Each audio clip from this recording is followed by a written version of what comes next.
So next speaker is Dr.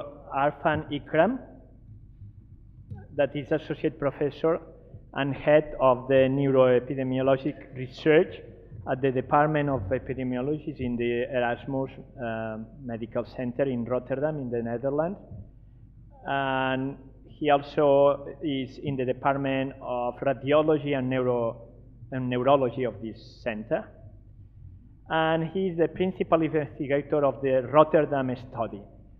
So we are going to move from longitudinal studies in the children to longitudinal studies in the adults, but mainly in the elderly. Thank you very much for coming. Friday in the afternoon. Thank you very much, Professor Sunia, also for this kind invitation to be here today and talk about some of the work that we've been doing in the Rotterdam Study.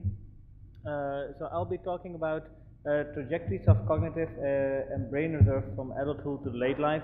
And the primary interest for me to look at this is not so much development, but more so neurodegeneration. Obviously, these two concepts will be related to each other, but following up on the previous two talks, I will then go into adulthood and late life. And the core clinical outcome that I'm interested in is Alzheimer's disease. Obviously, everyone knows, I'm sure, is familiar with dementia and Alzheimer's disease. It's becoming a huge burden worldwide. As you can see on this slide, it is something that will increase immensely in numbers. By and large, rule of thumb is that by the year 2050, the number of people with Alzheimer's disease will have been tripled. So there's a huge urgency to understand what are the causes of Alzheimer's disease, and if you find those, whether they are modifiable and therefore can form the basis for prevention. Now, there are a lot of lines of research looking at Alzheimer's disease, but what I want to do is actually try to link it with what happens earlier in life, and in that regard, this concept of reserve is very important. I will come back to that in a moment. What exactly is reserve, but whatever notion you have of reserve, I think everyone will agree that reserve is something that you build up early in life, then it more or less stays stable, and then it goes down. And you could interpret this figure actually in two ways. You could see this figure as being 4 trajectories of 4 individuals. So there's someone who builds up a lot of reserve and then goes down. So these are 4 separate individuals. But you could also see this as being one individual, but being 4 different aspects of reserve, because this concept of reserve is something very abstract, and there are ways we can actually operationalize it, but no one really knows what happens to reserve during life. And what we've seen so far is that in the previous 2 talks we looked at some of the determinants that affect reserve in a developmental sense. So I won't be going into that, and there's a lot of research out there, including my own, that looks at reserve later in life and why it goes down. Obviously, in future, the ideal would be to link whatever happens here to what happens earlier in life and vice versa, and we'll be able to look at Alzheimer's disease from a life course perspective. But for now, today, I'll be focusing primarily on what happens in adulthood into late life with the brain. So first, this concept of reserve. If you read the literature, you will find a lot of definitions of reserve, a lot of review papers. In fact, last year I co-authored a review of reviews, just going to show you how much literature there is on reserve, but also perhaps how little consensus there is on what actually is reserve. But by and large, you can define reserve into 2 categories, brain reserve and cognitive reserve. Now, these 2 things are not so separate from each other. They are very much interlinked, but just to form your thoughts, it's good to see them as 2 separate entities.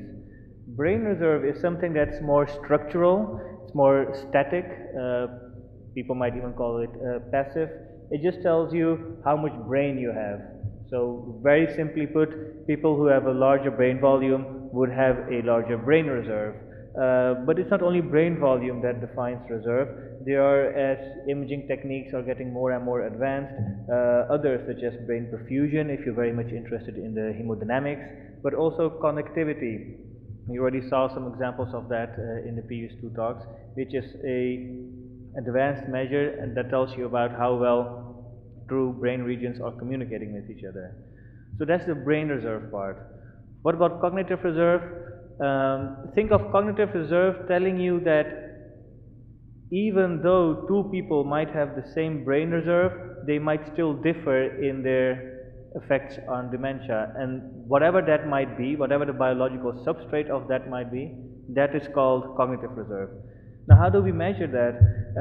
And these are perhaps not as hard markers as we have for brain reserve, but nevertheless everyone will recognize it, especially I think in this audience of primarily neuropsychologists, that cognitive function with all the various domains is a very strong marker of cognitive reserve. But so too education and IQ, especially in early life, if you want to have a measure of someone's maximum cognitive reserve, these two markers are important for that. I also want to draw your attention to this new emerging aspect of reserve. I've placed it under cognitive reserve, but it's actually motor function. There is literature now showing that there's also some kind of reserve capacity in the brain that helps you maintain motor function. Obviously, motor function is also influenced by, let's say, your locomotor system and cardiovascular system, peripheral nervous system, but obviously there's also a central input in motor function, and there's more and more literature out there showing that motor function too has some reserve capacity. I'll show some examples of that later. And as illustration that these two concepts of brain reserve and cognitive reserve are not really very separate, I also want to mention functional connectivity, which might be actually at the interface of these two, because ultimately fMRI is a biological or a physical entity. You measure it with MRI, but as the term already mentions, it's functional. It also tells you something about function. So I've placed it really in the middle of brain reserve and cognitive reserve, also showing you that it's more a spectrum rather than two different entities altogether.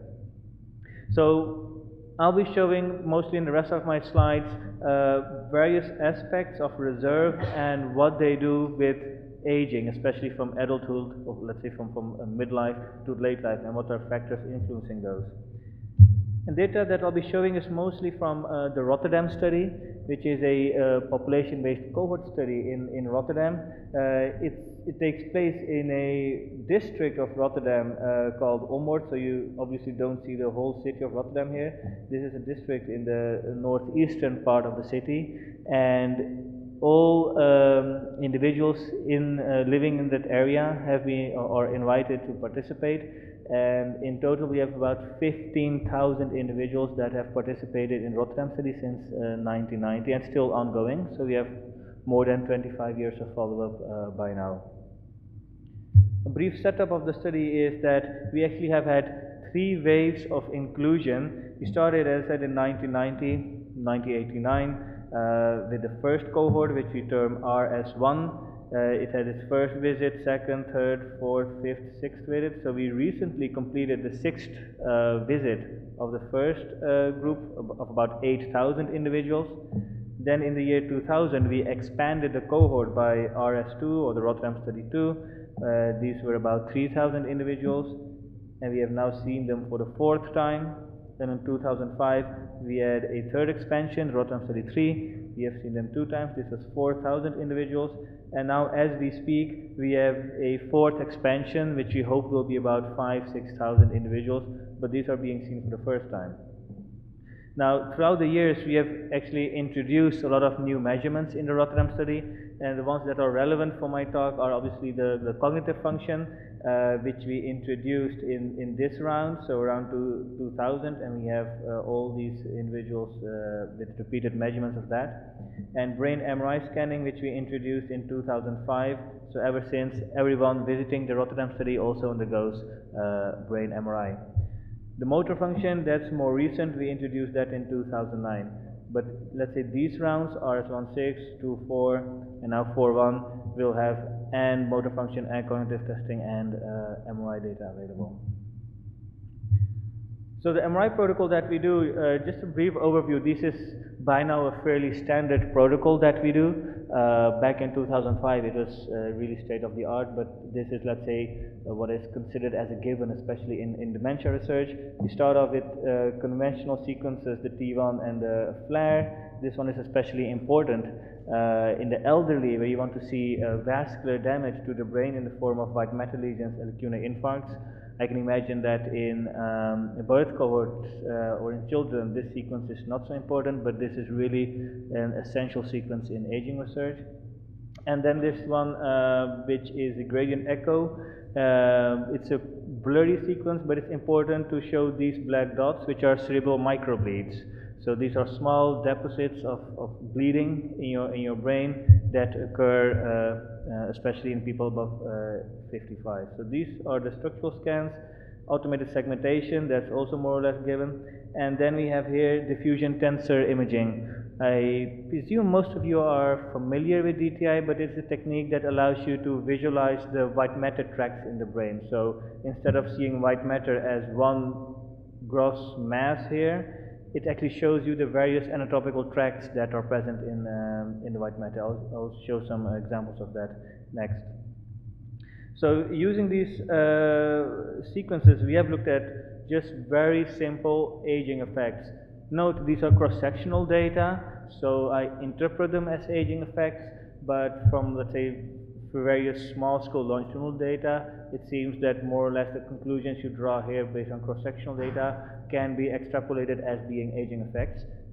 And here you see, for example, the aging effect on brain volume, and what you see nicely is that it decreases, in this case, from 60 years onwards. This is obviously a given. What we did further is then look at gray matter and white matter separately, and here already a very peculiar finding was that the decline in brain volume seems to be driven mostly by a decline in white matter volume and not so much in gray matter volume, which back then, this was data from 2005, was fairly new. Most people assumed it would have been the gray matter, but it turned out to be white matter, and it has been replicated by other studies as well. We looked at normal white matter and total white matter separate, just to rule out the effect of white matter lesions. Now, if you look at such aging effects, it also becomes very difficult to see what is normal aging and what is a pathological process. That's, I think, a talk in itself. I won't be going into that distinction, but I just want to mention that you could also look at more pathological markers. You know, if you talk about Alzheimer's disease, amyloid deposition is obviously one of the very most important ones, and that's something you don't have at birth. Something like brain volume, obviously each child has some volume, but amyloid deposition is not present, and it starts to increase only from 20, 30 years onwards. Now, is this an aging effect or a pathological effect? That remains the question. I'm just showing this here that keep this discussion in the back of your mind. This is kind of a discussion that hasn't been decided yet, the aging versus pathological effects, but the curves I'll be showing you will mostly focus on let's say, markers that are not considered by definition pathological. So if you look at connectivity, I already alluded to the diffusion tensor imaging. What we did in Rotterdam is actually look at the white matter and use automated software to segment 23 tracts. Here you see, for example, the tract that connects your motor cortex to your spinal cord. You see association tracts like the ones that's going very near the cingulum, etc., etc. So the white matter gets disentangled into various tracts. Here you see the aging effects overall for a few tracts exemplified, but a much better depiction is here, where actually the darkness or the color or the solidness of the color indicates stronger aging effects. This is FA, so red indicates it goes down, and blue, this is mean diffusivity. This is a marker that when it goes up, it's considered detrimental. And what you see very nicely is that it's not uniform across the brain, especially in model 4 where you try to adjust away a few of, let's say, confounders or vascular risk factors. You see that there are certain tracks that apparently remain stable with aging, and there are other tracks that decline very strongly with aging. So even if you talk about brain aging, it's not a uniform process. Now the next question will be, what are determinants that make a certain tract go down earlier or faster than another tract? Answer to that question is we don't know. So at the moment we're in a phase that we can actually show and determine that this is the case, and I think in coming years we will get more and more information about unraveling the determinants that make such heterogeneous effects.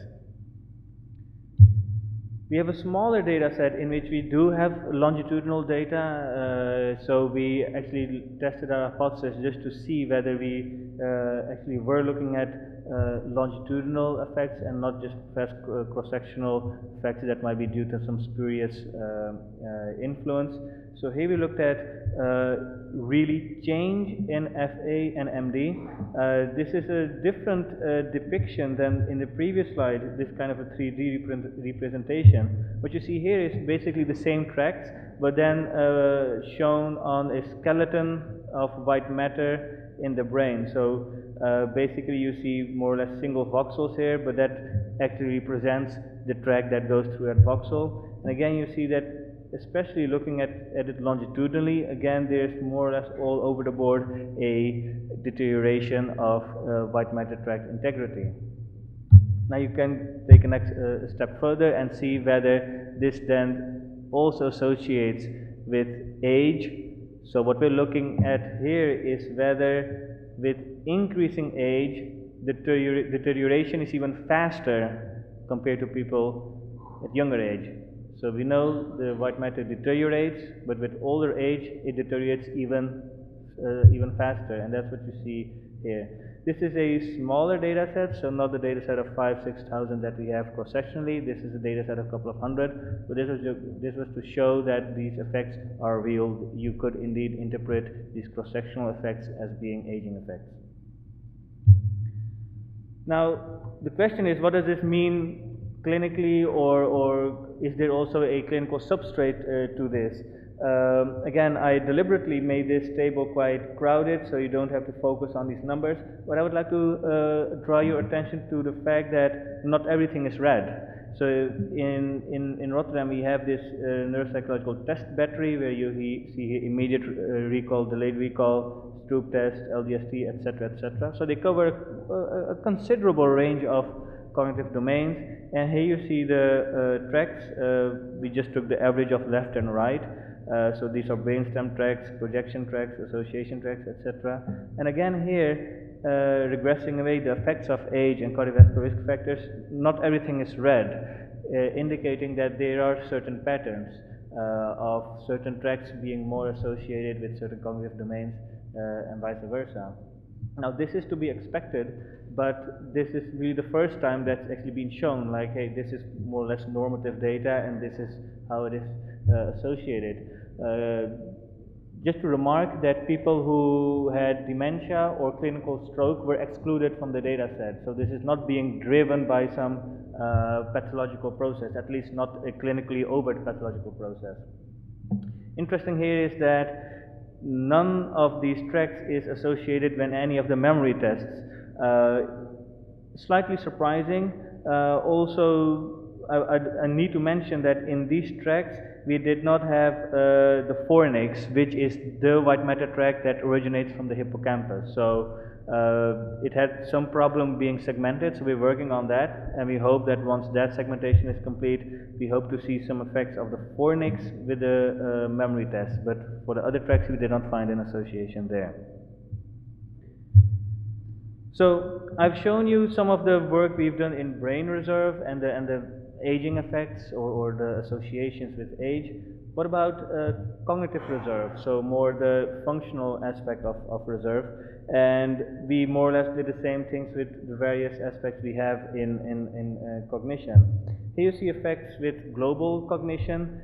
We have the MMSE I think everyone knows it's the most often used, but also the most criticized measurement of cognition there is. But nevertheless, you do see that it steeply goes down from age 45 all the way to 89. But more interesting is this G factor, which is a marker of general cognition, and which is actually derived using a principal component analysis from a neurocognitive test battery.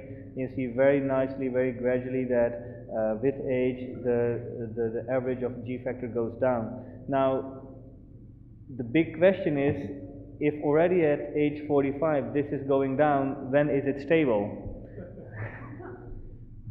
Obviously it has to be stable somewhere, because I assume that the newborn baby, it doesn't have a G factor that is +3 or +4, so there has to be a parabolic curve there. But when is the peak? No one really knows, and that's one of the next things we hopefully will want to do by combining the Rotterdam study and the Generation R cohort. So we have this live course to really be able to look at the peak age for things like G factor, but also something like brain volume. Remember the slide I showed you? It was already going down at age 60, but we also see it at 45. When is the peak brain volume? We don't know. And does the peak brain volume occur at the same age as the peak G factor? No one really knows. But the data are currently out there, so it's really a matter of getting the data together and look at these things. We also looked at the various cognitive tests separately, and again I made it deliberately small so to draw your attention to the general pattern. And the general pattern is that the decline, which obviously is present everywhere, is not uniform. Something like memory, immediate recall or delayed recall, perhaps most pronounced in recognition, is fairly flat.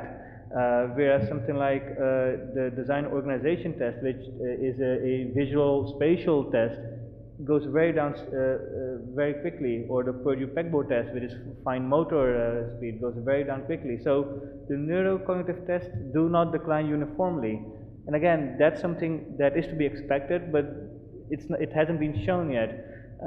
How does this link to the volumes that I showed you? The only clear indication is that the memory tests, which we know are most strongly linked to gray matter, are the ones that remain stable. And remember, gray matter remains stable as well. Whereas the other tests, especially the speed and executive tests, which have shown a strong link with white matter, are also the ones going down very steeply.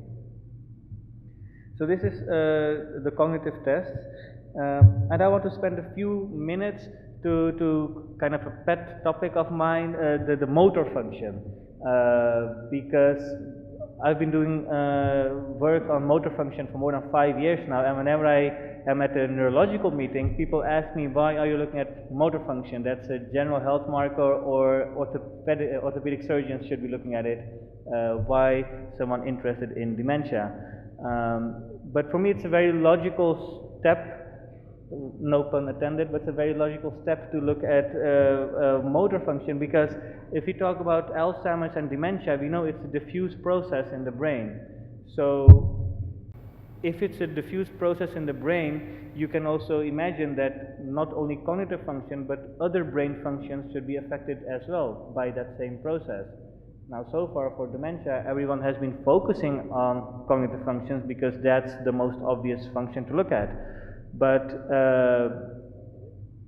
there's no reason to look at other brain functions as well. Now motor function is actually one of the easiest ones to measure, and indeed we do find very, very strong links between various markers of brain damage, markers that we know are linked to Alzheimer's disease, and motor function. Now let me just guide you through this slide, and something as simple as gait, walking, is actually a very complex thing. What we've done is actually make this comparison between cognition and gait, because in cognition we also have these cognitive domains. We know a domain tells you about some specific part of cognition, but it's not the same as another domain. So memory, we know, is a separate domain from speed, although they might be linked with each other, but they are separate. This way we also have, or the same way, we also have gait domains.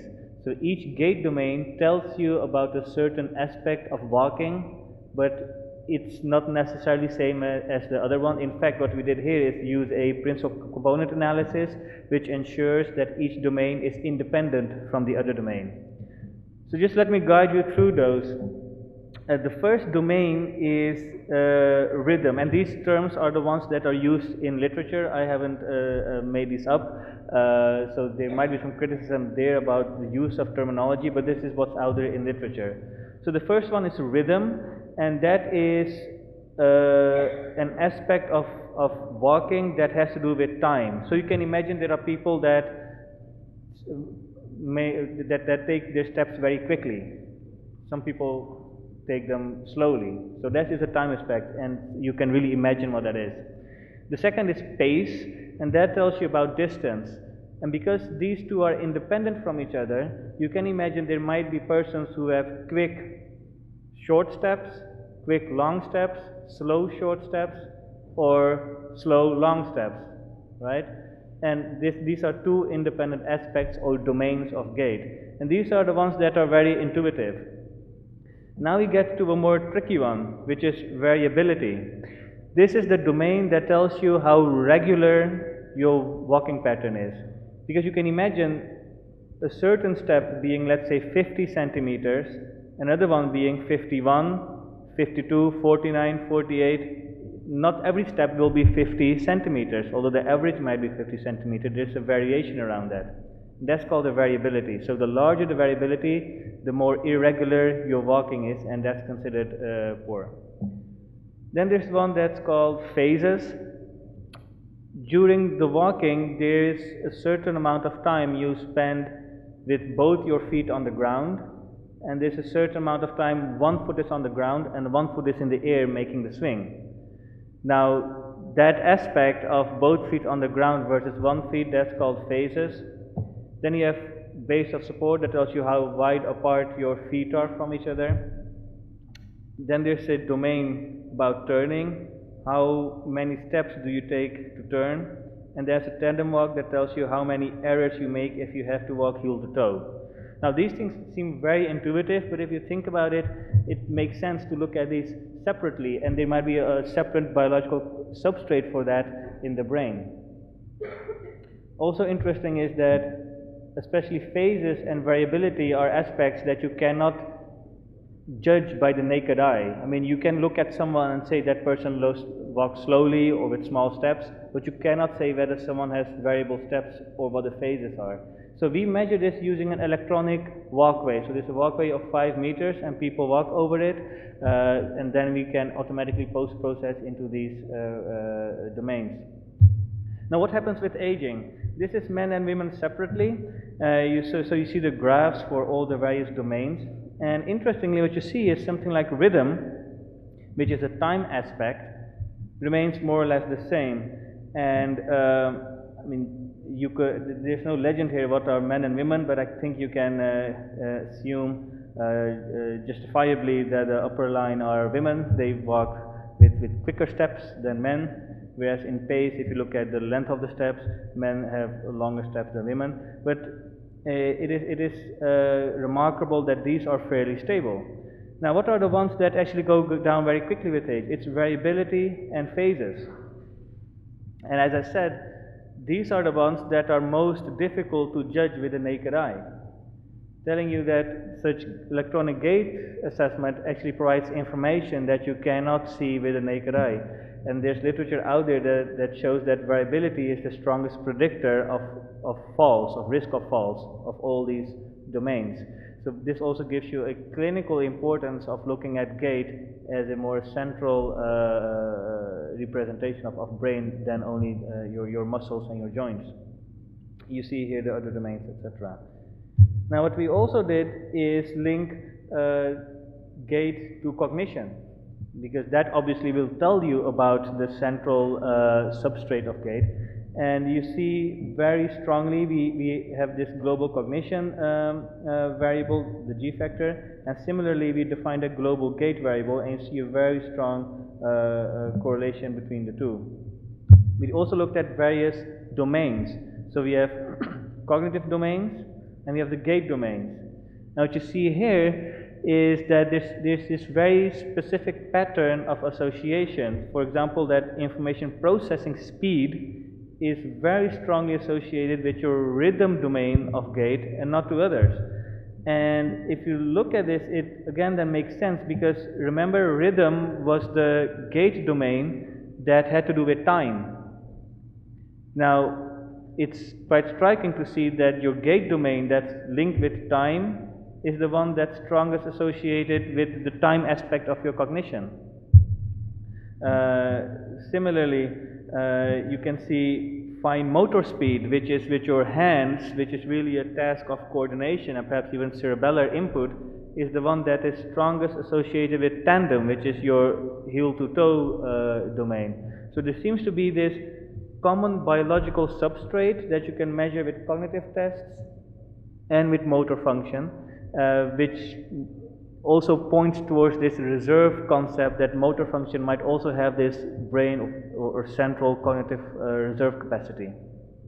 Now, some of the work that we're doing now is actually look at the predictive value of gait domains for dementia beyond cognition, and it seems to be the case there as well, although the follow-up at the moment in Rotterdam Study is not long enough to have very solid conclusions there. But this again shows you that there's a biological substrate.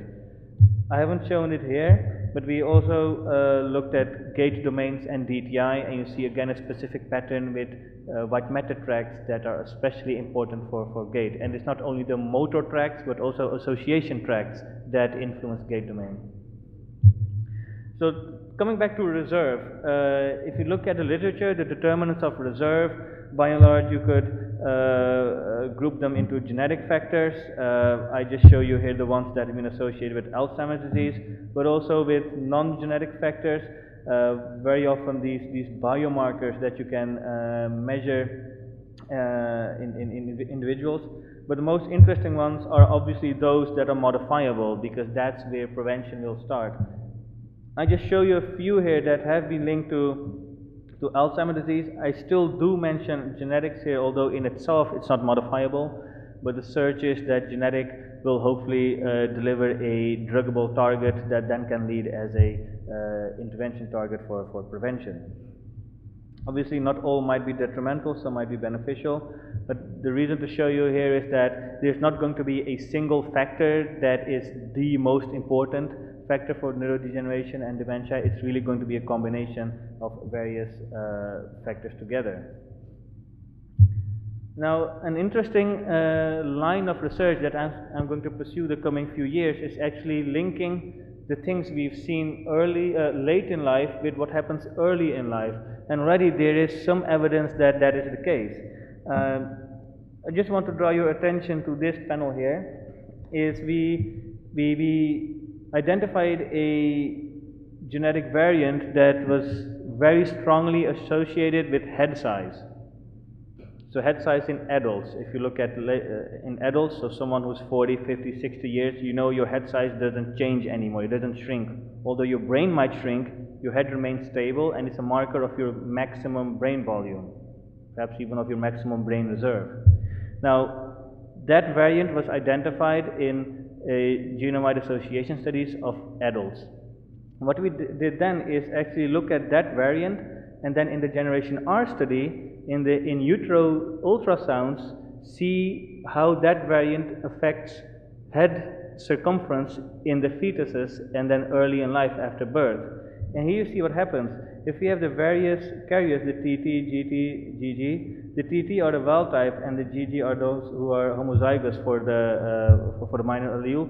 You see already around birth, perhaps slightly earlier, perhaps slightly later, children who are carriers of that variant show a diverging trajectory of their head circumference compared to wild type. And remember, this is something that we identified later in life, and in fact this SNP is in the tau gene. And we know the tauopathies is the protein very important in Parkinson's disease and Alzheimer's disease.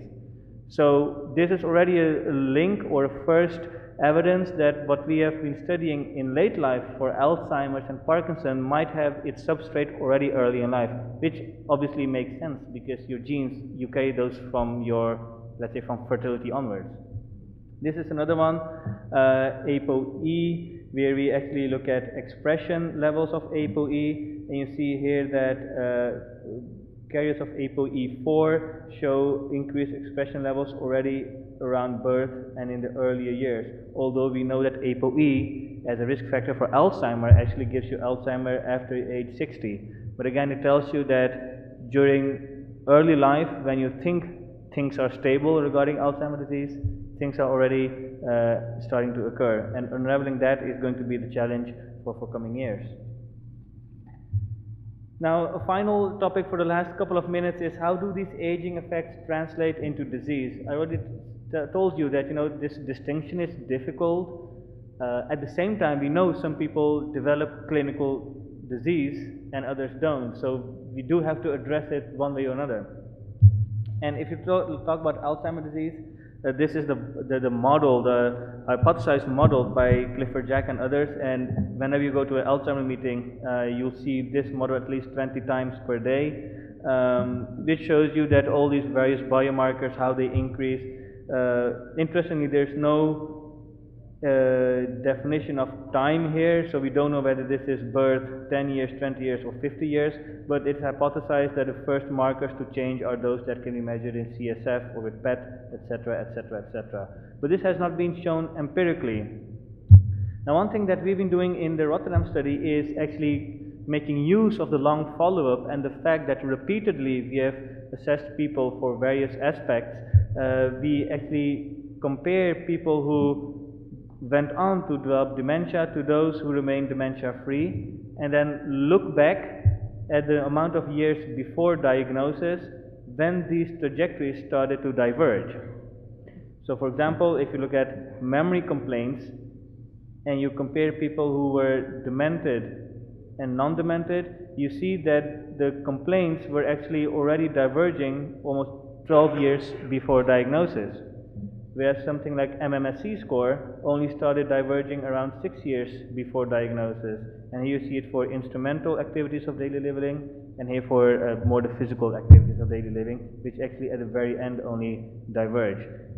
Now you could combine all of these into a single figure. Here you see it for people with low education, and here for high education. The black line is if you normalize everything into people who remain free of dementia, and then you can actually compare something like memory complaints diverging much earlier than something like BADL that only at the very end starts decreasing. And as data in those large cohort studies are getting accumulated, you will be able to empirically test that hypothetical model and see what exactly is happening, although some markers will remain difficult to obtain, such as lumbar puncture and CSF markers. But we are getting close to a moment where you can really track what's happening before dementia. So in conclusion, I hope I convinced you that brain and cognitive reserve are evolving concepts, but these are not entirely separate concepts. In fact, they are moving closely, or more and more closely towards each other with these advanced imaging techniques, such as connectivity and functionality. I also showed you this, what I call non-cognitive brain functions, among which motor function is an important one. I think I convincingly showed that various aspects are differentially affected by aging. And again, I want to reiterate that it still remains difficult to discern aging effects from disease mechanisms, and this remains a topic of ongoing discussion. So finally, I'd like to thank you for your attention and the various funders of my research.